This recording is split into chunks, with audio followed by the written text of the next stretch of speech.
ഫെബ്രുവരി 26 തിങ്കളാഴ്ച. ലൂക്ക 6:36 മുതൽ 38 വരെ വാക്യങ്ങൾ. ഒരു ദിവസം കണ്ണ് അങ്ങ് ദൂരെ നോക്കി പറഞ്ഞു, അതാ അവിടെ ആ താഴ്വരയ്ക്കപ്പുറം ഞാൻ ഒരു മല കാണുന്നു.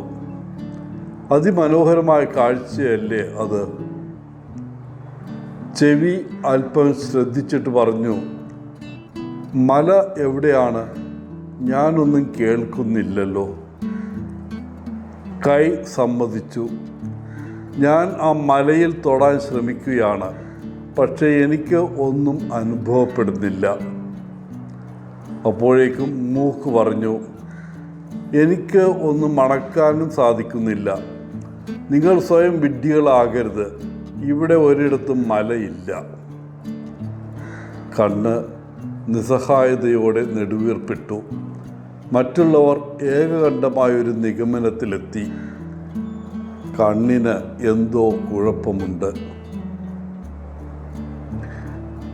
ഇന്ന് യേശു തൻ്റെ ശിഷ്യന്മാരോട്, അതുപോലെ നമ്മളോടും, തൻ്റെ പിതാവ് കരുണയുള്ളവനായിരിക്കുന്നത് പോലെ കരുണയുള്ളവരായിരിക്കാൻ പറയുന്നു.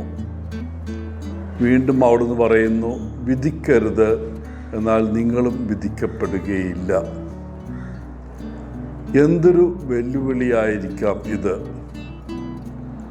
ഒന്നാമതായി, ഞാൻ എന്നെ തന്നെ നോക്കുകയും എൻ്റെ സ്വന്തം ബലഹീനതകളും ദുഷ്ടതയും താഴ്മയോടെ അംഗീകരിക്കുകയും ചെയ്യുന്നു. എന്നിട്ടും എൻ്റെ എല്ലാ അയോഗ്യതകൾക്കിടയിലും ദൈവം എന്നെ സ്നേഹിക്കുന്നു. ആ സ്നേഹം തുടരുകയും ചെയ്യും.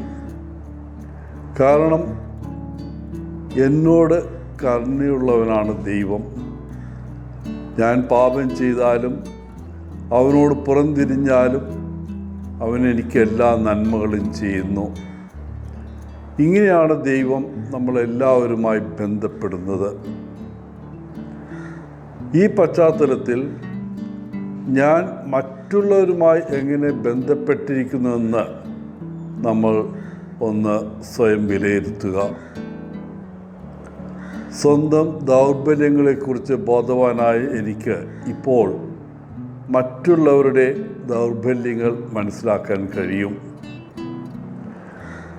എന്നെപ്പോലെ അയോഗ്യനായ ഒരു വ്യക്തിയോട് ദൈവം ഇത്രമാത്രം സ്നേഹം കാണിക്കുന്നെങ്കിൽ എനിക്ക് മറ്റുള്ളവർ എൻ്റെ സ്നേഹത്തിന് അർഹരല്ലെന്ന് തോന്നിയാലും അവരെ സ്നേഹിക്കാൻ സാധിക്കും. ദൈവം എന്നെ വിധിക്കുന്നത് എനിക്കിഷ്ടമില്ലാത്തതുപോലെ ഞാൻ എന്തിന് മറ്റുള്ളവരെ വിധിക്കണം? ഇതെല്ലാം ദൈവസ്നേഹത്തിലേക്കാണ് വിരൽ ചൂണ്ടുന്നത്. നമ്മുടെ ശത്രുക്കളെ സ്നേഹിക്കാൻ നമുക്ക് പ്രയാസം തോന്നുന്നുണ്ടെങ്കിൽ നാം അവൻ്റെ സ്നേഹത്തിന് യോഗ്യരല്ലെങ്കിൽ പോലും നമ്മെ ആദ്യം സ്നേഹിക്കുന്ന ദൈവത്തിലേക്ക് തിരിയാം. മറ്റുള്ളവരെ വിധിക്കാൻ നമുക്ക് തോന്നുന്നുണ്ടെങ്കിൽ നല്ലവരും ദുഷ്ടരുമായ എല്ലാവരോടും ദൈവത്തിൻ്റെ കാരുണ്യം കാണിക്കുന്നത് നമുക്ക് ഓർക്കാം. അതുപോലെ കഷ്ടപ്പെട്ട് സമ്പാദിച്ച പണം നമുക്ക് വിട്ടുകൊടുക്കാൻ വൈമനസ്യമുണ്ടാകുമ്പോൾ ദൈവം നമ്മോട് എത്രമാത്രം ഉദാര മനസ്കതയോടെ പെരുമാറുന്നു എന്ന് ഓർമ്മിക്കാം.